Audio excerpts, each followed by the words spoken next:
The streets of New Haven buzzed with life during the day, but by night, a different city emerged. The bustling sidewalks emptied, the hum of conversations and car engines gave way to the whisper of the wind, and the flickering streetlights cast eerie shadows over the cracked pavement. It was in this city, a complex blend of opportunity and danger, that Maya Brooks had built a quiet life. Maya wasn't an ordinary woman. Her military service had left her with a legacy she couldn't ignore. A state-of-the-art wheelchair and a combat-honed mind. Injured during a mission overseas, Maya had retired from the Special Forces, but her instincts and training remained sharp. New Haven had become her home, a place where she worked tirelessly to make a difference. By day, she volunteered at the Unity Community Center, mentoring young people and advocating for underserved neighborhoods. By night, she found solace in the hum of her wheelchair's motor as she navigated the city she had come to love. That night, the city's stillness felt off. Maya couldn't explain it, but years of experience had taught her to trust her gut. The air was heavy, the kind of weight that foretold trouble. As she wheeled down East Halden Street, the faint sound of laughter reached her ears. It wasn't the kind of laughter that came from joy. It was sharp, taunting. She turned a corner and saw them. A group of teenagers backed against the wall of a convenience store, their faces pale with fear. Opposite them stood a gang of men, their postures radiating menace. The leader, a man with a shaved head and a serpent tattoo coiled around his forearm, leaned in close to one of the teens. "You think you can just walk through here like you own the place?" he sneered. "This is our turf. You pay respect, or you pay the price." Maya tightened her gloves and wheeled closer, her presence going unnoticed at first. She could see the fear in the teenagers' eyes, the way their backs pressed harder against the wall as if they could disappear into it. "Enough," Maya called out, her voice firm and steady. The gang turned to her, their leader raising an eyebrow in amusement. "And who are you supposed to be? Rolling in here like some kind of hero?" Maya ignored the comment, her eyes locking onto his. "They're just kids. Leave them alone." The gang laughed, the sound echoing in the empty street. "Oh, this is rich," the leader said, stepping closer. "You think you're going to stop us? In that?" He gestured to her wheelchair, his tone dripping with disdain. Maya's jaw tightened, but she kept her voice calm. "You have two choices: walk away, or find out how wrong you are about me." The gang leader smirked, cracking his knuckles. "You've got guts. I'll give you that. But guts only get you so far." The first punch came quickly, but Maya was quicker. She grabbed the rim of her wheelchair and spun sharply, dodging the swing. Her elbow struck out, connecting with the man's ribs, and he stumbled back with a grunt. The others moved in, but Maya was ready. Years of training surged to the surface, her movements precise and calculated. One man lunged at her, and she deflected his attack with her forearm before delivering a sharp jab to his solar plexus. Another tried to grab her from behind, but she used the edge of her wheelchair to sweep his legs out from under him. The fight was over in moments. The gang leader, clutching his side, glared at her.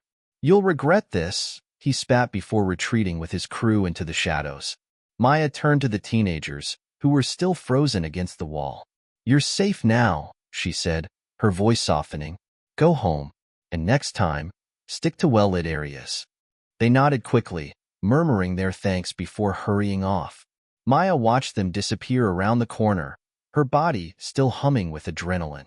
As she continued down the street, the faint sound of approaching sirens reached her ears. Someone must have called the police, she thought. She debated waiting but decided against it. She had nothing to explain, and the night wasn't over. The city wasn't just hers to protect. It was hers to reclaim, one quiet storm at a time. The morning sun streamed through the windows of Maya's modest apartment, casting golden streaks across the hardwood floor. She sat at her kitchen table, a steaming cup of coffee in hand, and a newspaper spread out before her. The front page headline caught her attention: "Gang activity on the rise. Police investigate recent incidents." Maya sighed. She had a feeling the group she encountered last night was just the tip of the iceberg. This wasn't the first time she'd seen their kind. Men fueled by hate and emboldened by the anonymity of the city's shadows. Their actions had been escalating, and the city's residents were beginning to feel the tension. Her phone buzzed on the table, breaking her train of thought. It was a text from Detective James Harlow. "We need to talk. Meet me at Unity Center." Harlow was a seasoned officer known for his unrelenting drive to uncover the truth, but he also carried the skepticism of someone who had seen one too many failed investigations. Maya didn't fully trust him yet, but he was one of the few people in the department who seemed genuinely invested in making a difference. She arrived at the Unity Community Center an hour later, its brightly painted walls a stark contrast to the gray streets outside. Inside, the sounds of laughter and chatter filled the air as kids participated in art classes and basketball games. For many, this place was a sanctuary, a reminder that hope still existed. Harlow was waiting in the office, leaning against the doorframe with his arms crossed. His dark suit was slightly rumpled, and his sharp eyes followed Maya as she wheeled in. "Morning," he said, his voice gruff but not unkind. "Heard about last night. Want to tell me what happened?" Maya raised an eyebrow. "You didn't read the report?" "I read it," Harlow admitted. "I want to hear your version." She recounted the events, her tone even as she described the gang's threats and the brief but intense altercation. When she finished, Harlow nodded slowly. "You realize what you did was dangerous, right?" he said. Maya's gaze was steady. "And you realize that if I hadn't stepped in, those kids could have been seriously hurt." He sighed, rubbing the back of his neck. "I get it, but these guys aren't just street thugs. They're connected to something bigger. We've been tracking them for months, but they're slippery." Maya leaned forward. "Then it's time to stop chasing shadows and start cutting to the core. Who's behind them?" Harlow hesitated, his jaw tightening. "We're still figuring that out. But there's a name that keeps popping up, Victor Solomon. Wealthy businessman, supposedly clean, but we suspect he's pulling strings behind the scenes. Problem is, he's good at covering his tracks." "Then we need to find something he can't cover up," Maya said. Before Harlow could respond, a knock at the door interrupted them. A young man with a nervous expression poked his head in. Sorry to bother you," he said, glancing between them, "but I need to talk to Maya." Maya gestured for him to come in. "What's your name?" "Marcus Trent," he said, his voice low. I know about the guys you ran into last night. I used to hang around with them." Harlow's eyes narrowed. "And now you want to help?" Marcus shifted uncomfortably. "Look, I didn't sign up for all this. At first, it was just hanging out, tagging walls, that kind of thing. But then they started talking about real violence. About proving something." Maya studied him carefully. "What do you know about Solomon?" Marcus hesitated, then lowered his voice. "I've never met him, but Tyler, their leader, he talks about him like he's some kind of god. Says Solomon's the one funding everything. Money, weapons, whatever they need." Maya and Harlow exchanged a glance. "There's a meeting tonight," Marcus continued. "Tyler and some of the others are going to be at an old warehouse by the docks. If you want proof, that's where you'll find it." Harlow crossed his arms. "And how do we know this isn't a setup?" "You don't," Marcus admitted. "But if you want to stop them, this is your chance." After Marcus left, Harlow turned to Maya. "What do you think?" "I think he's scared," Maya said. "And I think he's telling the truth. If this meeting is real, it's our best chance to get something solid." Harlow nodded reluctantly. "All right, but if we're doing this, we do it carefully. No heroics." That evening, Maya found herself perched in the shadows near the warehouse, her wheelchair parked behind a stack of rusted crates. Harlow and a small team of officers were nearby, waiting for her signal. Through a crack in the warehouse door, she could see Tyler and several gang members gathered around a table, discussing plans she couldn't quite make out. Suddenly, a luxury car pulled up outside. A tall man in a tailored suit stepped out, his presence commanding. Maya didn't need an introduction to know who it was, Victor Solomon. The pieces were falling into place. But as she reached for her radio to alert Harlow, a hand clamped down on her shoulder. "Maya Brooks," a voice hissed. "You've been sticking your nose where it doesn't belong." She turned sharply to find herself face to face with Tyler. The gang had found her, and she was outnumbered. Maya's mind raced as she assessed her options. She wasn't going down without a fight. Maya's heart raced as Tyler Crow's grip tightened on her shoulder. Around her, 3 more gang members emerged from the shadows, their faces hard and menacing. The warehouse loomed behind them, Victor Solomon's presence inside a sharp reminder of the stakes. "Well, well," Tyler sneered, his voice laced with mockery. "Didn't think we'd notice you sniffing around. You're getting too curious for your own good." Maya met his gaze, her expression calm despite the tension. "You should know by now, Tyler. I don't scare easy." Tyler chuckled, gesturing for his men to move closer. "Maybe not. But you're not walking away from this one, hero." Maya's wheelchair hummed softly as she adjusted her position, her sharp eyes scanning her surroundings. She caught sight of Harlow's team stationed further down the dock, out of earshot but within view. If she could buy enough time, she could signal them. "You've got a lot to lose, Tyler," she said, her tone even. "I've seen the way Solomon looks at you. You're expendable to him. If this goes south, you'll be the one taking the fall." Tyler hesitated, her words striking a nerve. But before he could respond, one of his men snarled, "Enough talking. Let's teach her a lesson."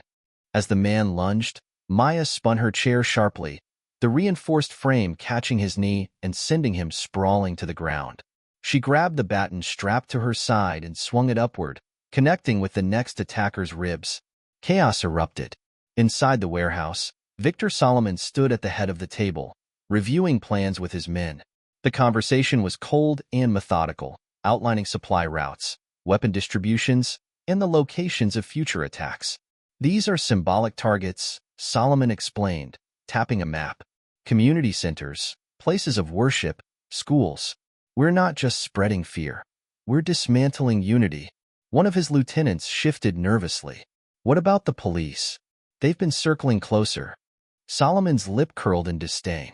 "The police are predictable. By the time they act, we'll be long gone." Suddenly, a commotion outside the warehouse drew their attention. Tyler's voice echoed in the distance, followed by the unmistakable sound of a struggle. Solomon's sharp eyes narrowed. "What is going on out there?" Maya moved with precision, her military training coming to the forefront as she dodged and countered the gang's attacks. Tyler's men were strong but uncoordinated, their brute force no match for her calculated strikes. But Tyler himself was different. He moved with purpose, his swings precise as he closed the distance between them. Maya blocked his punch with her baton, but the force sent a sharp jolt through her arm.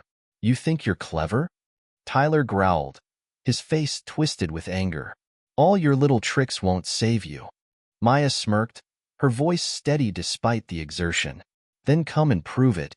As Tyler lunged again, Maya deflected his strike and spun her chair, using the momentum to slam her wheel into his shin. He stumbled, cursing, but quickly recovered. Before the fight could escalate further, the warehouse doors burst open. Harlow and his team stormed in, weapons drawn. "Police! Hands in the air!"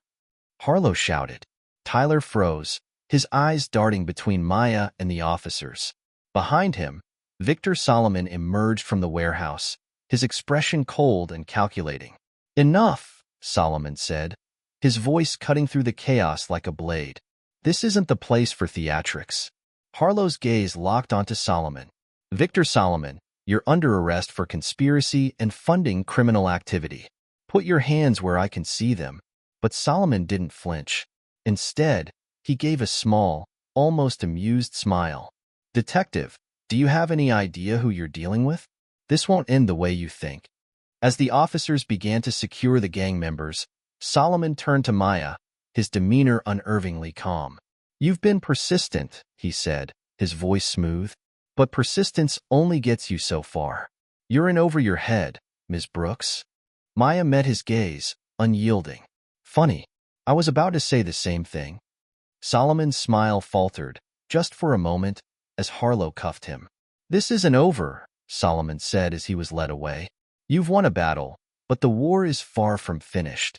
Later that night, Maya sat across from Harlow in the precinct's interrogation room. On the table between them were files and photos, evidence linking Solomon to a sprawling network of hate groups and criminal activities. "This is bigger than I thought," Harlow admitted, running a hand through his hair. Solomon's connections go far beyond this city. He's part of something global. Maya nodded. And if we don't stop it now, it'll only grow. Harlow leaned back in his chair, his expression grim. We've got enough to hold him for now, but his lawyers will be here by morning. They'll do everything they can to get him out. Then we need more, Maya said firmly. Something they can't refute. She glanced at the photos on the table, her mind already racing. The fight wasn't over. Not by a long shot. The New Haven precinct buzzed with activity the next morning. Officers hurried through the halls, evidence bags in hand, as the news of Victor Solomon's arrest spread. Despite the apparent victory, Maya Brooks felt no relief. She sat in Detective James Harlow's office, her wheelchair parked by his desk, reviewing a stack of documents linking Solomon to various crimes. We've got enough to hold Solomon for now, Harlow said, scanning his monitor. But his legal team is already pushing for bail. They're arguing that we don't have concrete evidence tying him to the recent attacks. Maya frowned, tapping a file with her index finger. These financial records prove he's been funding the gang. Isn't that enough? Harlow sighed. In theory, yes. But Solomon's lawyers are claiming the funds were unknowingly misused by his business associates. He's hiding behind layers of plausible deniability. Maya leaned back, her mind racing. Then we need to dig deeper.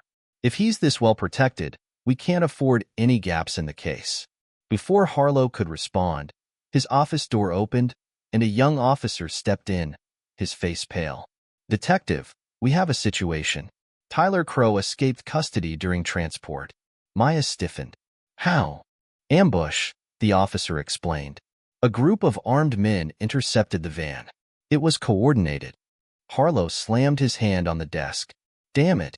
Solomon must have planned this. Later that evening, Maya and Harlow reviewed the surveillance footage of the ambush. The attackers were masked and moved with military precision, disabling the transport van and freeing Tyler in under 2 minutes. This isn't a gang anymore, Maya said, her voice tight. This is an operation. Harlow nodded grimly. Tyler's the key. He knows the inner workings of Solomon's network. If we lose him, we lose everything. Maya's phone buzzed, interrupting their conversation. It was a message from Marcus Trent. We need to talk. Meet me at the old train yard. Tonight. The train yard was dark and desolate, the faint hum of machinery the only sound. Maya arrived first, her wheelchair's motor humming softly as she navigated the uneven terrain. She scanned the area, her baton within reach. Marcus appeared moments later, his hands shoved into his pockets and his eyes darting nervously. Thanks for coming, he said, his voice low. Maya didn't waste time. What do you have for me? Marcus hesitated, then leaned in. Solomon's planning something big. Tyler's been put in charge of a major operation. They're moving weapons and something else, something dangerous. What kind of weapons? Maya pressed. I don't know all the details, Marcus admitted.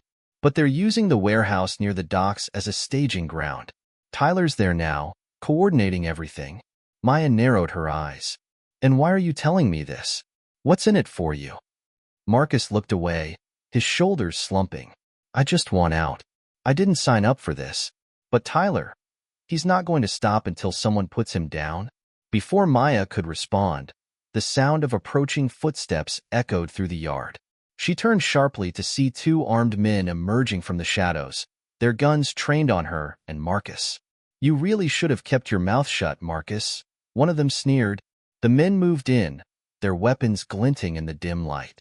Marcus froze, panic written across his face, but Maya's training kicked in. She grabbed her baton and swung it upward, striking the nearest man's wrist and sending his gun skidding across the ground. Get down, she shouted to Marcus. The second man fired, the shot narrowly missing her as she maneuvered her wheelchair into cover behind a stack of crates. Marcus scrambled to the ground, shielding his head as the men regrouped. Maya peered around the corner, her sharp eyes assessing their positions. With a deep breath, she rolled out, using her chair's reinforced frame to charge the second attacker. The impact sent him sprawling, and she followed up with a strike to his knee, incapacitating him. The first man lunged at her, but Marcus, finding his courage, tackled him from behind. The two struggled briefly before Maya intervened, delivering a precise blow that knocked the man unconscious. Breathing heavily, Marcus looked up at her. "I didn't think we'd get out of that alive." "Stick with me," Maya said, her tone firm. "And we just might." Back at the precinct, Maya and Harlow interrogated one of the captured men. Under pressure, he revealed that the warehouse near the docks was being used to store a shipment of explosives and high-powered rifles. "Solomon's trying to arm his network," the man admitted, sweat dripping down his face. "But that's not all. Tyler's working on something bigger. They're planning to hit a community center in the next few days." Maya's blood ran cold. The Unity Community Center was the heart of her neighborhood, a place of hope and refuge. "We need to move," she said, turning to Harlow. "We can't let this happen." Maya spent the next several hours preparing for the raid. She worked with Harlow to map out the warehouse and identify points of entry.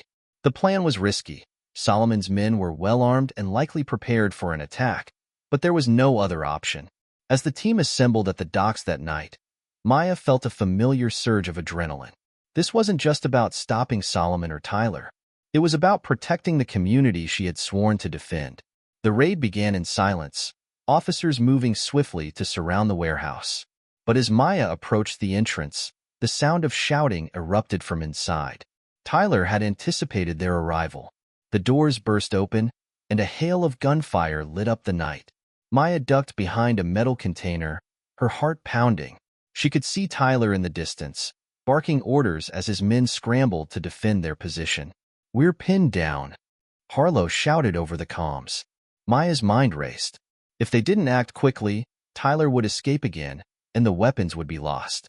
Taking a deep breath, she wheeled out from cover, drawing the fire of the men closest to her. "Cover me," she yelled. Harlow and the officers returned fire, giving Maya the opening she needed to close the distance. She maneuvered through the chaos, her baton ready as she approached Tyler. "You don't know when to quit, do you?" Tyler growled, raising his gun. Maya didn't give him the chance to fire. She swung her baton with precision, knocking the weapon from his hands and delivering a follow-up strike that sent him to the ground. "You're done," she said, her voice cold. Tyler glared up at her, blood trickling from his lip. "You think taking me down will stop this? Solomon's got plans you can't even imagine." "Then we'll stop him too," Maya replied. As the raid ended, the officers secured the weapons and explosives, ensuring they wouldn't fall into the wrong hands. Tyler was placed in cuffs and loaded into a transport van under heavy guard. Maya watched as he was taken away, her resolve hardening. The fight wasn't over, not by a long shot, and Solomon was still out there. Maya stared at the map pinned to the precinct wall. It was littered with red pins, each marking an attack or planned operation tied to Victor Solomon's network. The latest pin, freshly added, marked a warehouse on the edge of the industrial district, a supposed command center for Solomon's growing empire. "This warehouse is our next target," Detective Harlow said, pacing behind her. "If the intel is solid, Solomon's running his operations out of there. We've got a chance to hit him where it hurts."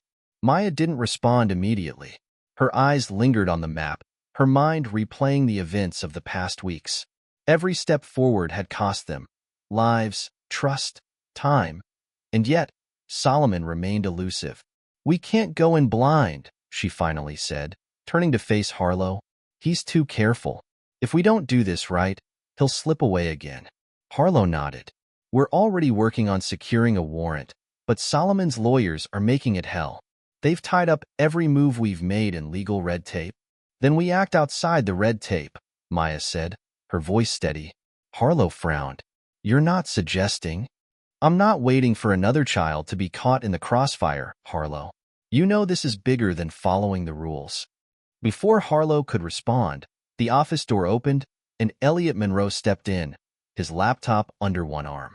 "Got something you'll want to see," he said, gesturing for them to gather around. In the precinct's briefing room, Elliot projected a live feed from surveillance cameras he'd hacked around the industrial district. The footage showed trucks entering and exiting the warehouse at odd hours, their cargo unclear but their movements undeniably suspicious. "This place is buzzing," Elliot explained, scrolling through timestamps. "I tracked one of the trucks to a smaller facility 2 miles away. It's like they're spreading out their operations to avoid detection. Maya leaned forward. If we hit the smaller facility first, we can disrupt their supply chain without alerting Solomon. Force them to consolidate. Harlow nodded reluctantly. It's a start, but we need to keep this quiet.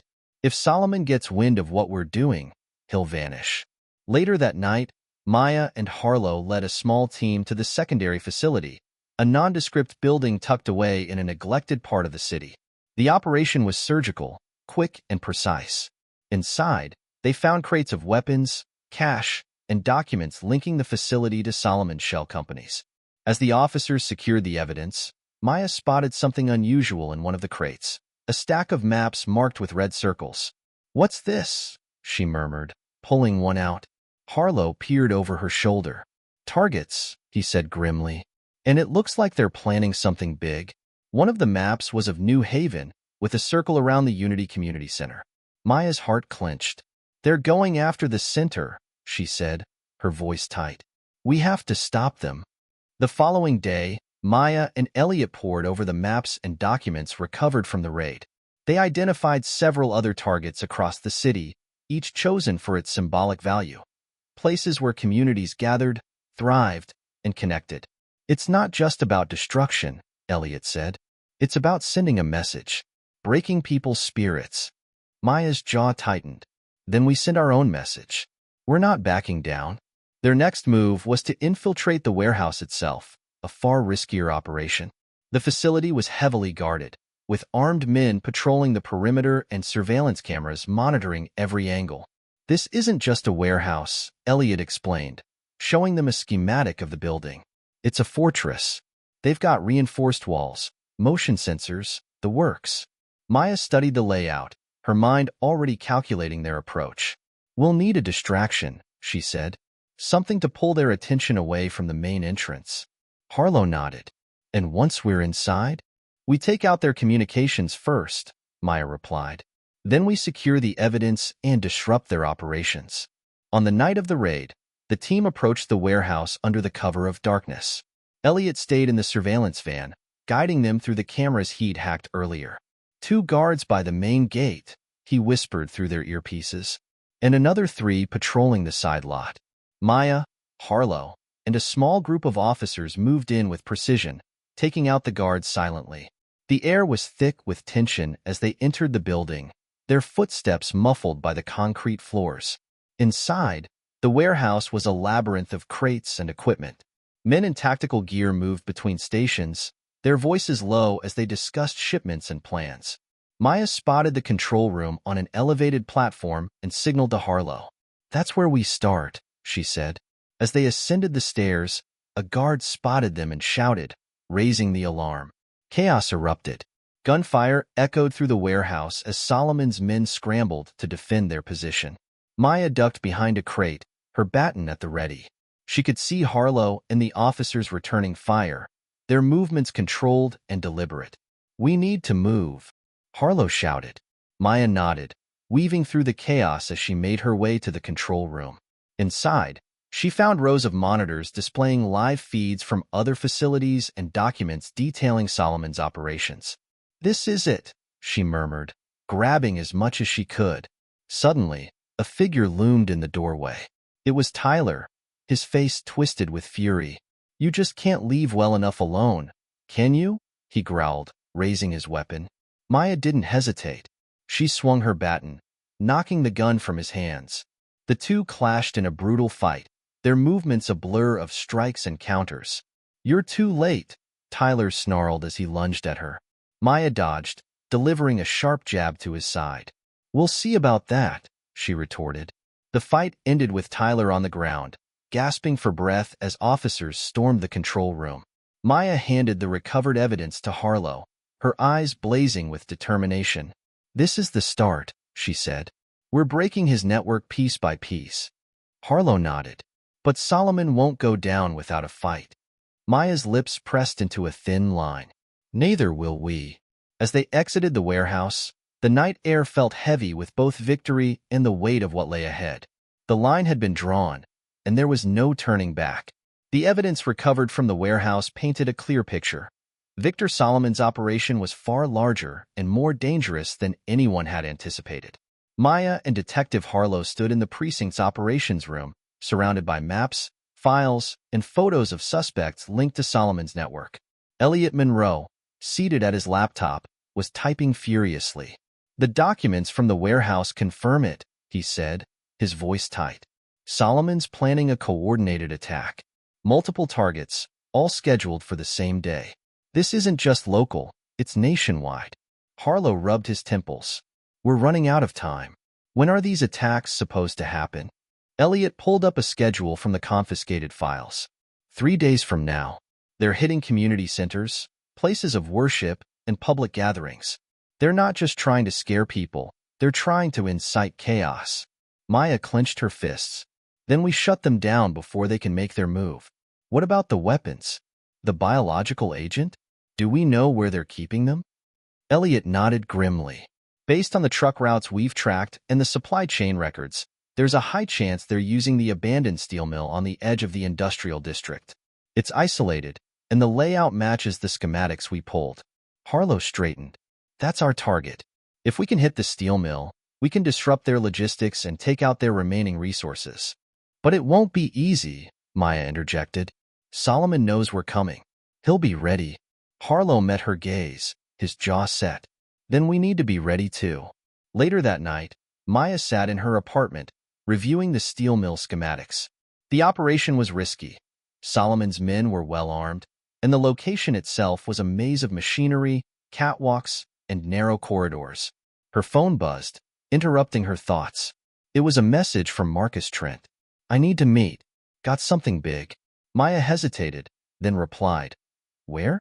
Marcus's response came quickly. "The park, midnight. Come alone." The park was eerily quiet when Maya arrived, her wheelchair humming softly as she rolled along the gravel path. Marcus was waiting near a bench, his hood pulled up and his hands stuffed into his pockets. "You're cutting it close, Marcus," Maya said, her tone cautious. Marcus looked around nervously before leaning in. "They're on to me," he whispered. "Tyler's gone, but Solomon's got others watching. I can't stay long." "What do you have?" Maya pressed. Marcus handed her a folded piece of paper. "It's a manifest. Weapons, explosives, even chemical agents. It's all stored at the steel mill.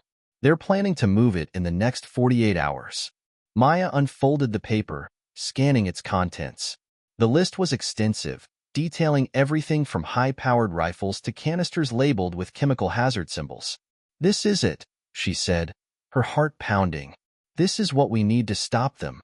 Marcus nodded, his expression grim. "Be careful, Maya. Solomon's not just playing games anymore. He's out for blood." The next morning, Maya, Harlow, and their team prepared for the raid on the steel mill. Harlow coordinated with SWAT, ensuring they had the manpower and equipment needed for the operation. Elliot stayed in the surveillance van, his monitors displaying live feeds from the mill's perimeter. "Cameras are down," he reported, "but their guards are patrolling in shifts. You'll have about a 10-minute window to get in undetected." Harlow nodded. "Understood. Everyone knows the stakes. Let's move." As the team approached the steel mill, the air grew thick with tension. The towering structure loomed ahead, its rusted walls and broken windows giving it an ominous presence. Maya led the way, her wheelchair navigating the uneven ground with ease. The reinforced frame and upgraded motor allowed her to move swiftly and quietly, a crucial advantage in their stealth approach. "2 guards by the entrance," Elliot whispered through their earpieces. "Take them out quietly." Maya signaled to Harlow, who nodded and motioned for 2 officers to advance. The guards were subdued without a sound, and the team slipped inside. The interior of the steel mill was a labyrinth of catwalks, conveyor belts, and industrial machinery. Crates labeled with Solomon's insignia were stacked high, and armed men patrolled the area. Elliot's voice came through the comms. "There's a central control room on the 2nd level. If you can take it, you can disable their communications and lock them in." Maya and Harlow moved together, weaving through the shadows as they made their way up the stairs. The control room was guarded, but Maya's baton and Harlow's precision made quick work of the sentries. Inside, Maya hacked into the system, guided by Elliot. I've got their comms, she said. Jamming signals now. Good, Harlow replied. That'll buy us time. As the team secured the mill, Solomon's men realized they were under attack. Gunfire erupted, the sharp cracks echoing through the vast space. Maya ducked behind a metal pillar, her heart pounding. Keep pushing, Harlow shouted, returning fire. Maya spotted one of the chemical canisters in a crate nearby. We need to secure those chemicals, she said, motioning to Harlow. If they go up, this whole place will blow. Harlow nodded, signaling to his team. Move carefully. We can't risk a chain reaction. The battle raged for what felt like hours. Solomon's men were well-trained and desperate, fighting with the ferocity of cornered animals. But Maya and her team were relentless, using their training and strategy to outmaneuver the opposition. As the dust settled, Maya spotted a figure slipping away through a side exit. Her heart sank. It was Solomon. I've got him, she said into her comms, wheeling after him. Solomon led her to a secluded area of the mill, a maze of pipes and machinery. He turned to face her, his expression cold. You've been a thorn in my side for too long, Ms. Brooks, he said, his voice low. Maya raised her baton. And you've been a plague on this city. It ends here. Solomon drew a knife, his movements precise and practiced. The two clashed in a brutal fight, their strikes echoing through the empty space. Despite his skill, Solomon underestimated Maya's determination. She used her wheelchair's reinforced frame to block his attacks, delivering calculated strikes with her baton. Finally, with a sharp blow to his wrist, the knife clattered to the ground. Maya followed up with a strike to his ribs, sending him to his knees. It's over, she said, her voice steady. Solomon glared up at her, his breathing ragged. You think this changes anything? There will always be others. Then I'll take them down too, Maya replied. As officers arrived to secure Solomon, Maya stepped back, her body aching but her resolve unbroken. The steel mill was theirs, the weapons and chemicals confiscated. But she knew the fight wasn't over. The clock was still ticking, and the war against hate was far from finished. Victor Solomon was in custody, but Maya Brooks couldn't shake the feeling that something was still off. Back at the precinct, as officers cataloged evidence from the steel mill raid, Maya sat with Detective Harlow in the operations room, her fingers tapping rhythmically against the edge of the desk. We've got the weapons, the explosives, and Solomon, Harlow said, his tone cautious. That should be enough to stop this, right? Maya shook her head, her eyes fixed on the monitor displaying Solomon's stoic face in the interrogation room. He's too calm. Solomon always has a contingency plan. Whatever's next, it's already in motion. The precinct buzzed with activity as Elliot Monroe entered the room, clutching his laptop. You're not going to like this, he said, his voice tense. What now? Harlow asked, leaning forward. Elliot placed the laptop on the table and brought up a live feed from a private helipad atop a skyscraper in the city's financial district. Solomon's people are mobilizing. There's a helicopter prepping for takeoff in less than an hour. Maya frowned. How is that possible? He's locked up. Elliot pulled up another window, showing an encrypted message intercepted from Solomon's network. This was sent 15 minutes ago. Plan Omega. Extraction confirmed. Someone on the inside is helping him escape. Harlow cursed under his breath. The mole. Maya's expression hardened. We can't let that helicopter take off. If Solomon gets away, he'll disappear for good. The financial district was a labyrinth of glass towers and bustling streets. Maya, Harlow, and a SWAT team raced toward the building, weaving through traffic with sirens blaring. Elliot's voice came through their comms.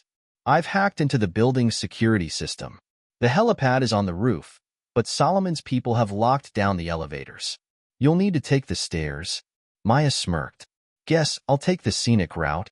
Her wheelchair hummed softly as she activated its climbing mechanism, designed for steep terrain and staircases. It wasn't ideal, but it was her only option. We'll cover you, Harlow said as they entered the building, weapons drawn. The lower floors were eerily quiet, but as they climbed higher, resistance became inevitable. Solomon's guards, stationed throughout the building, opened fire as the team advanced. Stay close, Harlow shouted, returning fire as Maya maneuvered through the chaos. Using her wheelchair's reinforced frame and quick reflexes, Maya dodged incoming attacks, striking back with precision. Harlow's team worked in sync, neutralizing the guards one by one as they pushed toward the roof. By the time they reached the final flight of stairs, Maya's muscles burned, but her focus remained unshaken. The sound of the helicopter's rotors grew louder, a constant reminder of how little time they had left. Elliot's voice crackled through their earpieces. "You've got 2 minutes before takeoff. The pilot's already on board, and they've armed the perimeter with motion-activated turrets. Be careful." Maya glanced at Harlow. "We'll handle the turrets. You take the team and secure the pilot." Harlow hesitated but nodded. "Don't do anything reckless." "When have I ever?" Maya replied with a wry grin. The rooftop was a storm of wind and noise, the helicopter's blades slicing through the night air. Solomon stood near the open door, flanked by 2 armed guards. Maya emerged first, her baton at the ready. The motion-activated turrets whirred to life, their barrels locking onto her. "Monroe!" she shouted into her comms. "Working on it," Elliot replied, his fingers flying across his keyboard. One of the turrets fired, a burst of bullets sparking against the metal railing beside her. Maya spun her wheelchair, using the cover to inch closer. "I've got them," Elliot called out. "Turrets are disabled. Go." Maya surged forward, her wheelchair's motor humming as she closed the distance. Solomon's guards raised their weapons, but Harlow's team was right behind her, forcing the men into cover. Solomon stepped onto the helicopter, a smug grin on his face. "You're too late, Ms. Brooks," he called out over the noise. "Funny," Maya said, her voice steady as she reached into her bag. "I was about to say the same thing."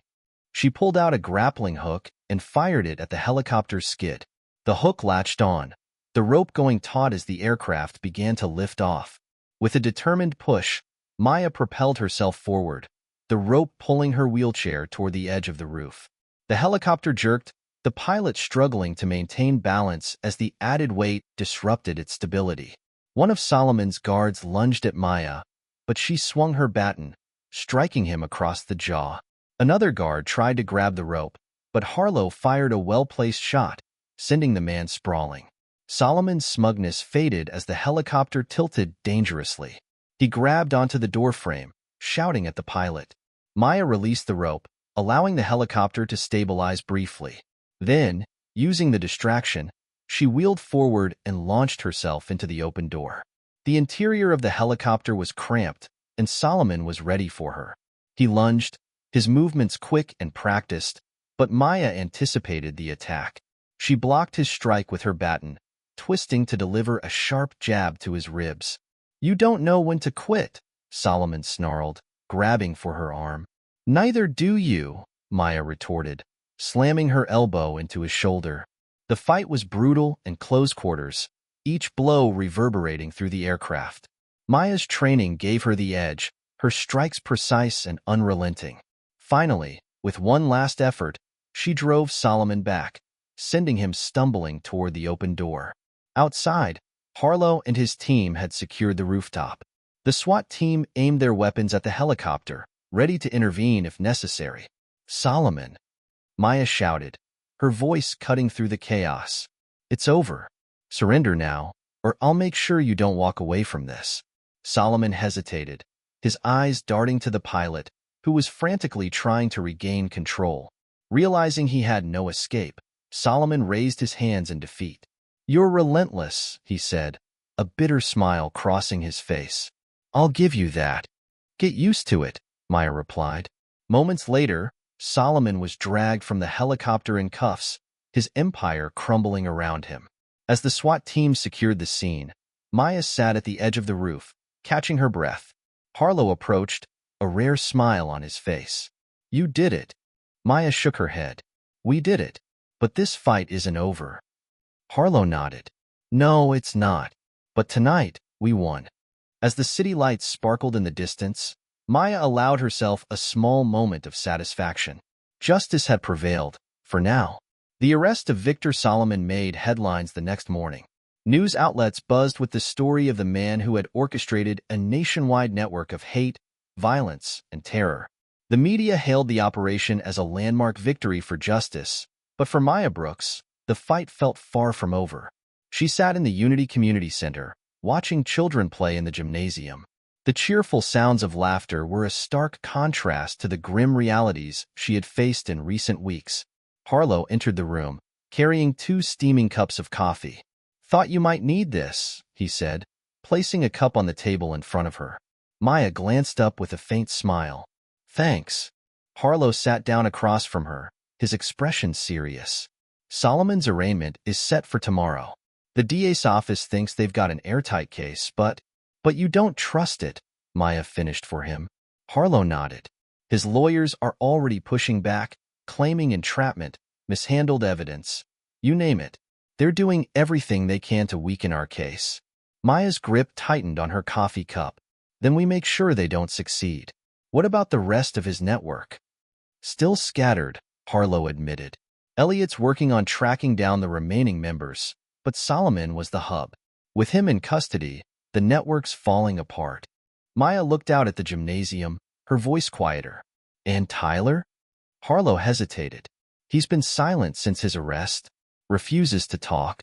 Maya leaned back in her chair, her mind racing. Solomon might be behind bars, but his influence was far-reaching. There were still those who believed in his ideology, who would see his arrest as a call to arms. "We're not done yet," Maya said. Later that day, Maya met with Elliot at the precinct's tech lab. The room was cluttered with screens and equipment, each displaying fragments of data recovered from Solomon's network. Elliot gestured to a monitor showing an encrypted message log. "We found something interesting. Solomon's network wasn't just local. He had connections overseas. Arms dealers, extremist groups, even political operatives." Maya frowned. "Did you find any names?" Elliot nodded. "One stands out, Ulrich Voss. He's an international financier with a reputation for funding extremist organizations. Solomon wasn't just working alone. Voss was his backer." "Do we have proof?" Maya asked. "Not enough to make it stick," Elliot admitted.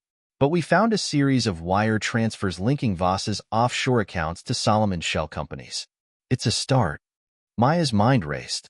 Solomon's arrest had disrupted his network, but if Voss was still operating in the shadows, the threat remained. "We need to expose him," she said. "If Voss is still out there, he'll rebuild everything we just dismantled." That evening, Maya reviewed the evidence with Harlow and the district attorney. The files connecting Voss to Solomon were compelling but circumstantial, enough to warrant investigation but not enough for an indictment. "We need someone inside," Maya said, her tone decisive. "Someone who can get close to Voss and gather concrete evidence." Harlow shook his head. "That's easier said than done. Voss is untouchable, private security, offshore operations, the works." Maya's lips pressed into a thin line. "Then we make him touchable. We use what we have to draw him out." The district attorney leaned forward. "What are you suggesting?" Maya pointed to the wire transfer logs. "These transactions link Voss to Solomon's network. If we leak just enough to make it look like we're building a case against him, he might panic. And when people panic, they make mistakes." The plan was risky, but the team moved quickly. Elliot created a digital trail, planting evidence that suggested law enforcement was closing in on Voss. The goal was to provoke a reaction, to force him into the open. Days passed without response, and tensions grew. Maya spent her nights poring over files, her frustration mounting as the clock ticked on. Finally, a breakthrough came. Elliot intercepted an encrypted message from Voss's network, indicating a meeting in a secluded estate just outside the city. "He's taking the bait," Elliot said, excitement in his voice. "But he's not coming alone. Security's tight. Armed guards, surveillance systems, the works." Maya's gaze was steely. "Then we'll be ready." The team prepared for the operation with precision. Harlow coordinated with federal agents, while Maya studied the layout of the estate. It was a sprawling property surrounded by dense forest, with limited access points and tight security. "This isn't just a raid," Harlow said during the briefing. "It's a takedown. Voss is the linchpin. If we get him, we can dismantle what's left of Solomon's network." Maya nodded. "No mistakes. We can't let him slip through our fingers." On the night of the operation, the team moved under the cover of darkness. Elliot monitored the estate's surveillance systems from a mobile command center, guiding Maya and the agents as they approached. Main entrance is heavily guarded, Elliot whispered through their earpieces. But there's a side path leading to the north wing. Less activity there. Maya led the way, her wheelchair navigating the uneven terrain with ease. The night was eerily quiet, the tension palpable as they closed in on the estate. As they reached the north wing, Maya spotted a group of guards patrolling the perimeter. She motioned for the agents to hold their positions, then moved forward, using the shadows as cover. With precise strikes, she and the agents subdued the guards, clearing a path to the main building. Inside, the estate was a labyrinth of opulent halls and hidden rooms. Elliot guided them through the layout, directing them toward Voss's meeting room. "He's in the central study," Elliot said, "but he's got 2 guards with him." Maya and Harlow moved in tandem, their approach silent and methodical. As they reached the study, they could hear Voss's voice, sharp and commanding. "You told me Solomon's arrest wouldn't affect operations," he snapped. "Now half our contacts are gone." One of the guards replied, "We're working on securing new alliances, but the heat is intense right now. We need to lay low." Maya signaled to Harlow, who nodded. They burst into the room, weapons drawn. "Hands in the air!" Harlow shouted. Voss froze, his cold eyes narrowing as he took in the sight of Maya and the agents. "You've made a mistake," Voss said, his voice low and menacing. "No," Maya replied, stepping forward. "You did, the moment you thought you were untouchable." Voss's guards moved to intervene, but the agents were faster, disarming them with practiced efficiency. As Voss was cuffed and led away, Maya stared at him, her expression unyielding. "This is over," she said. Voss smirked. "You think you've won? This is bigger than me, bigger than Solomon. You can't stop an idea." Maya's gaze didn't waver. "Maybe not, but I can stop the people who weaponize it."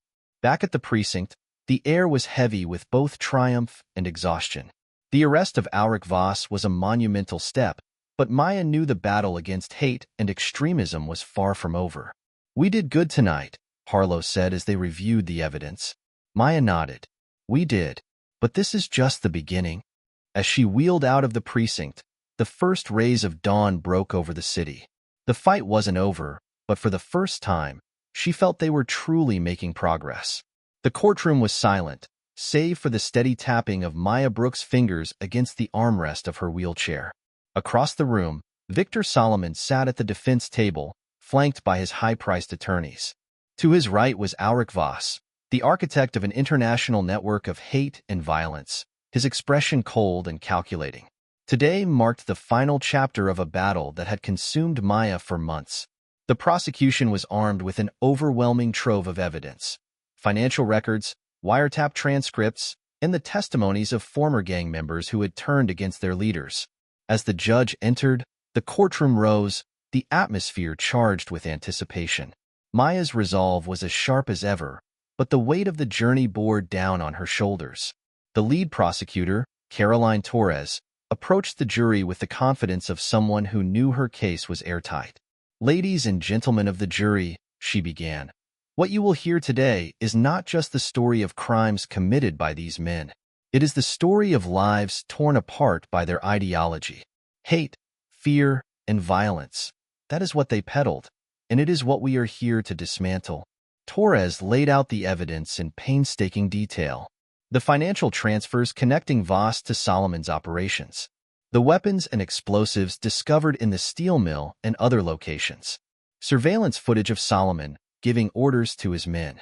Recorded conversations where Voss discussed the destruction of community centers and other symbolic targets. When the first witness was called, the room was riveted. Marcus Trent was nervous as he took the stand, his hands trembling slightly as he adjusted the microphone.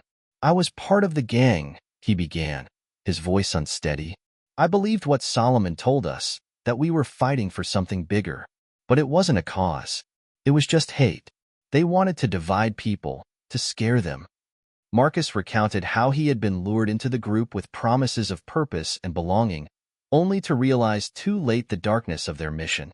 "They didn't care about us," he said. glancing at Solomon and Voss.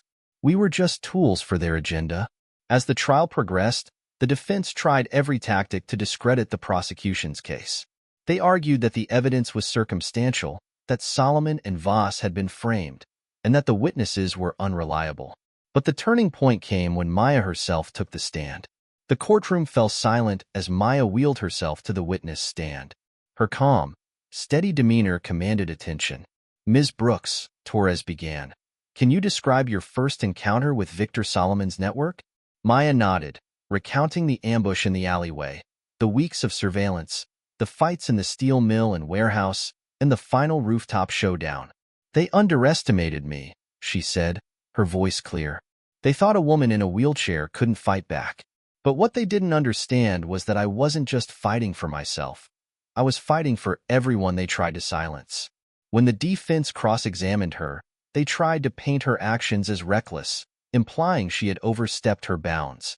"Ms. Brooks," the defense attorney said, his tone sharp, "isn't it true that you acted outside the law on several occasions?" Maya didn't flinch. "I acted to protect people.